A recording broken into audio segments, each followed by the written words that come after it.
पूरा कागज़ की एक और वीडियो में आप सभी का स्वागत है। एमपीएसआई प्रीलिम्स कंप्लीट हो चुका है और इसकी जो मेंस की बात करेंगे अगर हम, तो इसकी मेंस की तैयारी से पहले आप सभी को डिटेल्ड सिलेबस पता होना चाहिए। इस वीडियो में हम कुछ ज़रूरी चीज़ें देखने वाले हैं कि कितने क्वेश्चन मेंस के दोनों पेपर में रहने वाले हैं, क्योंकि 2 पेपर होंगे मेंस में आपके।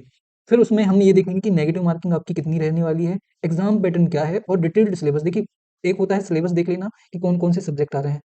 लेकिन जब मेंस की बात होती है तो यहाँ पर हर टॉपिक इम्पोर्टेंट हो जाता है और यहाँ पर इन्होंने काफ़ी सारे टॉपिक्स को कंप्लीट किया है, काफ़ी सारे टॉपिक्स इन 2 पेपर में कंप्लीट हुए हैं, तो हम उन सभी टॉपिक्स की डिटेल्ड टॉपिक्स को कंप्लीट करने वाले हैं। तो इस वीडियो में अगर आप सबसे पहले इस चैनल पर नए हैं तो सब्सक्राइब कर लीजिए और अगर आपने अपना स्कोर कंपेयर नहीं किया है कि कितना कट ऑफ हो सकता है, तो उस पर मेरे 2 वीडियोज़ अवेलेबल हैं, तो वो जाकर भी देखिए, जिसमें हमने बुक लिस्ट की भी बात की है और बुक लिस्ट पर एक और दूसरा वीडियो मैं ले आऊँगा, क्योंकि कुछ लोगों को लगता है कि उसमें मैंने यूपीएससी लेवल की बुक्स बताई हैं, तो उसके लिए भी हम थोड़ी-सी जो स्ट्रैटेजी है वो चेंज कर सकते हैं, तो उस पर भी एक और दूसरा वीडियो हम ले आएँगे। दूसरे वीडियो में हमने बात की है कि किनको तैयारी करनी है और यूपीएससी का कट ऑफ सॉरी एमपीएसआई का कट ऑफ कितना हो सकता है, तो इस पर हम बात करने वाले हैं। तो चलिए बिना कोई देरी किए सबसे पहले हम एग्ज़ाम पैटर्न को समझते हैं कि आपका एग्ज़ाम कैसे होने वाला है। तो सबसे पहले अगर हम एग्ज़ाम पैटर्न की बात करें, तो आप सभी को पता है कि आपका जो क्वेश्चन पेपर है, वो 2 घंटे का होने वाला है एग्ज़ाम। उसमें 2 पेपर होंगे आपके, पेपर 1, पेपर 2। पेपर 1 भी 2 घंटे में होगा, पेपर 2 भी 2 घंटे में होगा। दोनों पेपर में टोटल मार्क्स कितने 600 होने वाले हैं आपके। मतलब प्रत्येक पेपर पे 300 मार्क्स का क्वेश्चन पेपर आपका हर पेपर होने वाला है। और अगर हम इसमें दोनों पार्ट की बात करें, तो पार्ट ए और पार्ट बी में आपका एग्ज़ाम होगा। नंबर ऑफ क्वेश्चन पर देखिए, जो नोटिफ़िकेशन है उसमें कोई भी क्लियरली मेंशन नहीं हुआ किया है उन्होंने कि क्वेश्चन कितने रहेंगे। लेकिन हम ऐसे डिकोड कर सकते हैं यहाँ पर कि आपका जो क्वेश्चन पेपर है 2 घंटे में होने वाला है। प्रीलिम्स में भी 2 घंटे में पेपर हुआ था और 100 क्वेश्चन पूछे गए थे। ठीक है? 100 क्वेश्चन पूछे गए थे और आपका प्रीलिम्स कितने में हुआ था? 2 घंटे में हुआ था। तो मेंस में भी बहुत ज़्यादा चांसेस हैं कि आपके 100 क्वेश्चन यहाँ पर पूछे जाएँ। दूसरी पॉसिबिलिटी ये हो सकती है कि 150 क्वेश्चन पूछे जाएँ। अब पहली पॉसिबिलिटी में ये होगा कि आपका जो प्रत्येक क्वेश्चन है, सही करने पर आपको 3 मार्क्स मिलेंगे और गलत करने पर आपका 1 नंबर काट लिया जाएगा, क्योंकि 1/3 है, 1/3 नेगेटिव मार्किंग है। तो ये मुझे ज़्यादा सही लग रहा है कि 3, इससे क्या होगा कि नेगेटिव मार्किंग के बाद जो मार्किंग या फिर जो डेसिमल वाले मार्क्स आएँगे, उससे अच्छा ये रहेगा कि यहाँ पर 100 मार्क्स का क्वेश्चन पेपर रहे। तो मुझे ये लग रहा है कि मोस्ट प्रोबेबली ये होने वाला है कि 100 मार्क्स के या फिर 100 क्वेश्चन के आपके जो एग्ज़ाम है, दोनों पेपर होने वाले हैं। मतलब प्रत्येक क्वेश्चन में 100-100 क्वेश्चन रहेंगे। पार्ट ए में 50 क्वेश्चन, फिर पार्ट बी में 50 क्वेश्चन। तो ये मेरी थ्योरी है, हो सकता है गलत हो जाए। लेकिन अभी जो रिज़ल्ट है उसके पहले तक या फिर उसके बाद में इस पर नोटिफ़िकेशन, कोई ना कोई नोटिफ़िकेशन हमको देखने मिलेगी। तो ये चीज़ हो गई हमारी नेगेटिव मार्किंग की बात। तो ये एग्ज़ाम पैटर्न है। अगर हम दूसरे शब्दों में पेपर की बात करें, तो यहाँ पर जीएस पेपर 1 में 2 पार्ट होंगे, part A, part B. Subject कौन-कौन से होंगे, तो इतिहास और भारतीय समाज। देखिए, भारतीय समाज यहाँ पर 2 टॉपिक इन्होंने ऐड किए हैं। इसका मतलब है अगर 50 क्वेश्चन यहाँ पर रहेंगे पार्ट ए में, तो इन दोनों ही सेगमेंट से यहाँ पर क्वेश्चन पूछे जाएँगे, मतलब इतिहास से भी और भारतीय समाज से भी। वैसे यहाँ पर होने वाला है कि जो पॉलिटी है, इसमें शासन है, संविधान है, राजनीति है। ये 3 चीज़ें तो हो गई जो हम जनरली पॉलिटी में पढ़ते हैं। फिर यहाँ पर सामाजिक न्याय, ये भी हम पॉलिटी में पढ़ते हैं, क्योंकि हम जुडिशियल सिस्टम पढ़ते हैं जब, तो वो भी किसका हिस्सा होता है? हमारा पॉलिटी का। लेकिन यहाँ पर सामाजिक न्याय में एक चीज़ और ऐड कर लीजिए आप, यहाँ पर जो सरकार के द्वारा स्कीम चलाई जाती हैं सामाजिक कल्याण से संबंधित, वो भी इसमें आ जाएँगी। मतलब करंट अफ़ेयर का भी थोड़ा बहुत पार्ट यहाँ पर आ जाएगा। अब देखिए विधि में क्या आएगा, विधि में जो प्रमुख कानून और एक्ट हैं, लॉ एंड एक्ट, वो यहाँ पर विधि में, विधान में आ जाएँगे। तो ये हो गई हमारी बात किसकी, कि पॉलिटी में क्या-क्या रहने वाला है। यहाँ पर हम डिटेल्ड सिलेबस भी देखेंगे, जिसमें हम सारे टॉपिक्स को कंप्लीट करेंगे। तो ये तो बात हो गई हमारे सिलेबस की। पार्ट सॉरी जीएस पेपर 1 की। जीएस पेपर 2 की बात करें अगर हम, तो यहाँ पर देखिए पूरा करंट अफ़ेयर का ज़्यादातर क्या है, आपको करंट अफ़ेयर का जो वेटेज है वो ज़्यादा देखने को मिलेगा। यहाँ पर करंट अफ़ेयर सीधा-सीधा दिया है, प्रौद्योगिकी दिया है जिसको टेक्नोलॉजी बोलते हैं, फिर आर्थिक विकास दिया है यहाँ पर, इकोनॉमिक डेवलपमेंट, यहाँ पर भी करंट अफ़ेयर बहुत ज़्यादा देखने को मिलता है। पर्यावरण और आंतरिक सुरक्षा, तो ये पर्यावरण भी कहाँ से आता है, आपका करंट अफ़ेयर, जिसमें कि रामसर साइट हो गया या फिर स्पीशीज़ हो गया, जो कि हम, क्योंकि यहाँ पर इन्होंने मेंस के टॉपिक उठाए हैं, यूपीएससी मेंस के टॉपिक उठाए हैं, तो यहाँ पर मैं उसी के आधार पर आपको चीज़ें बता रहा हूँ। फिर इंटरनल सिक्योरिटी में आतंकवाद, नक्सलवाद, साइबर सिक्योरिटी, इस टाइप के टॉपिक आपको देखने को मिलेंगे। फिर पार्ट बी में क्या रहने वाला है, रीजनिंग और मैथ्स। डीआई दिया है, डीआई में मैथ्स के टॉपिक ही आते हैं, जैसे कि आपका सांख्यिकी वगैरह आ जाता है, तो वो चीज़ें देखने को मिलेंगी। तो सबसे पहले अगर मैं सिलेबस की, डिटेल्ड सिलेबस की बात करूँ, तो आपके पेपर 1 में हिस्ट्री तो पूरा आने वाला है।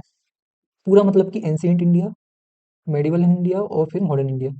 3 के 3 सब्जेक्ट आपको यहाँ पर पढ़ने पड़ेंगे। अब यहाँ पर क्योंकि अगर मैं प्रीलिम्स की बात करूँ तो बहुत ही ठीक-ठाक लेवल का जो इन्होंने सब क्वेश्चन है वो यहाँ पर पूछे हुए थे और स्टेटमेंट वाइज़ क्वेश्चन थे, मतलब 3-3 स्टेटमेंट वाले क्वेश्चन थे, जिसमें एलिमिनेशन मेथड का यूज़ हो रहा था। तो 3 ऐसे स्टेटमेंट दिए हुए थे, वहाँ से आपको 4 ऑप्शन में से कोई एक सही ऑप्शन आपको चूज़ करना था। तो इस टाइप के जब क्वेश्चन आते हैं तो आपको हर सब्जेक्ट की डिटेल्ड जो इन्फॉर्मेशन है वो होनी ज़रूरी है। इसके लिए मैं आपको बोलूँगा कोई भी स्टैंडर्ड बुक आप फॉलो कर सकते हैं। मैंने पिछले वीडियो में मैंने शायद यूपीएससी की कुछ बुक्स का ज़िक्र किया था और कुछ लोगों को लगा कि मैंने बहुत ज़्यादा बोल दिया है, बट वो सही बोला है मैंने। अब किसी को फॉलो करना है तो वो कर सकता है, नहीं करना है तो नहीं कर सकते। बाकी आप लूसेंट से भी कर सकते हैं या फिर जो भी बुक आपको सही लगे, तो वो आपकी श्रद्धा है। फिर यहाँ पर स्वतंत्रता के बाद देश के भीतर समीकरण और पुनर्गठन, जब आप स्पेक्ट्रम पढ़ेंगे तो उसी में आपका मॉडर्न इंडिया और ये वाला पार्ट कंप्लीट हो जाता है। फिर यहाँ पर भारतीय समाज की मुख्य विशेषताएँ और भारतीय, अब ये यहाँ से भारतीय समाज स्टार्ट हो गया, जिसमें कि आपकी जनजातियाँ हैं वो आ जाएँगी। फिर मध्य प्रदेश की जनजातियाँ भी आ जाएँगी यहाँ पर आपकी। फिर महिलाओं से संबंधित मुद्दे, मतलब महिला आयोग, महिलाओं से संबंधित जो प्रमुख संशोधन हैं भारतीय संविधान में हुए हैं वो, प्रमुख एक्ट हैं वो, ये सारी चीज़ें यहाँ पर कंप्लीट हो जाएँगी।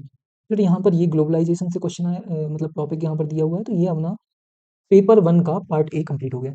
यहाँ पर आप इंग्लिश में भी देख सकते हैं, यहाँ पर ये वही टॉपिक्स हैं जो कि हमारे यहाँ पर देखने को मिल रहे हैं।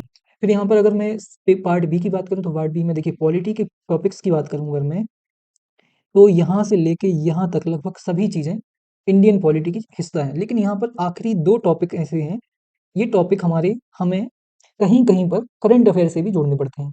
जैसे कि यहाँ पर केंद्र और राज्यों द्वारा आबादी के कमज़ोर वर्गों के लिए कल्याणकारी योजनाएँ, स्कीम्स होती हैं जो सोशल सिक्योरिटी के लिए होती हैं। जैसे फॉर एग्ज़ाम्पल मैं एक एग्ज़ाम्पल दे रहा हूँ आपको, गरीब कल्याण योजना, या फिर दूसरा मैं बोल सकता हूँ ग्रामीण विकास मंत्रालय के द्वारा शुरू की गई जो पीएम आवास योजना है वो। इस टाइप की जो योजनाएँ हैं, उनको हम किसके अंतर्गत लाते हैं? इस टॉपिक के अंतर्गत पढ़ेंगे।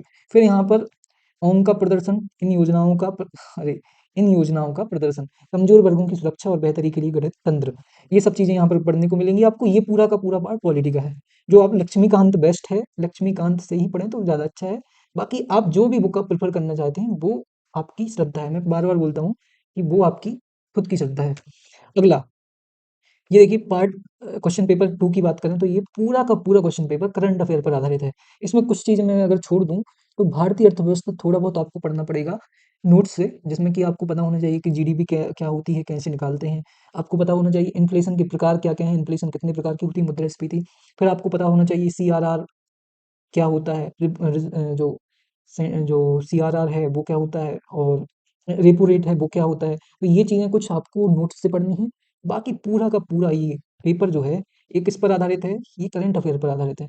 फिर यहाँ पर आंतरिक सुरक्षा की बात करूँ तो यहाँ पर भी आपको थोड़ी-सी चीज़ें किसी भी बुक से, बहुत सारी बुक्स अवेलेबल हैं मार्केट में इंटरनल सिक्योरिटी के ऊपर, जिसमें कि दबाव समूह समूह टाइप की चीज़ें आ जाती हैं, वो आपको यहाँ पर कंप्लीट करनी है।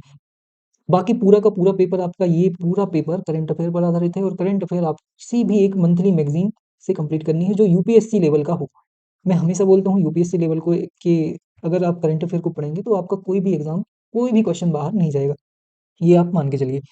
और मैं कोशिश करूँगा कि इस पर भी मैं कोई न कोई कंटेंट आपको लाकर दूँ, जिससे आपको जो अनावश्यक रिसर्च है वो करनी नहीं पड़ेगी। ये हो गई हमारी सिलेबस की बात। पार्ट बी की बात करें तो पार्ट बी में आपकी डेटा एंट्री है, जिसमें कि डीआई में आपका आधार संख्याएँ हैं, सांख्यिकी है, प्रायिकता, ये आ गया।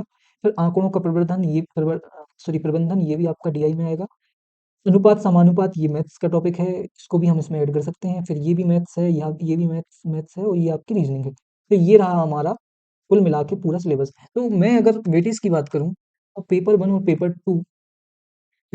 पेपर 2 जैसे हिस्ट्री, पॉलिटी, पेपर 2 में अगर मैं बात करूँ तो यहाँ पर इकोनॉमी जैसे सब्जेक्ट को यहाँ पर जोड़ा गया है और इस पूरे सिलेबस में सबसे इम्पोर्टेंट चीज़ है पार्ट 2, पेपर 2 का, क्योंकि यहाँ पर आपको फ़ायदा होने वाला है। अगर आप इस टॉपिक को भी साथ में लेकर चलते हैं, तो कहीं न कहीं आपको फ़ायदा होने वाला है।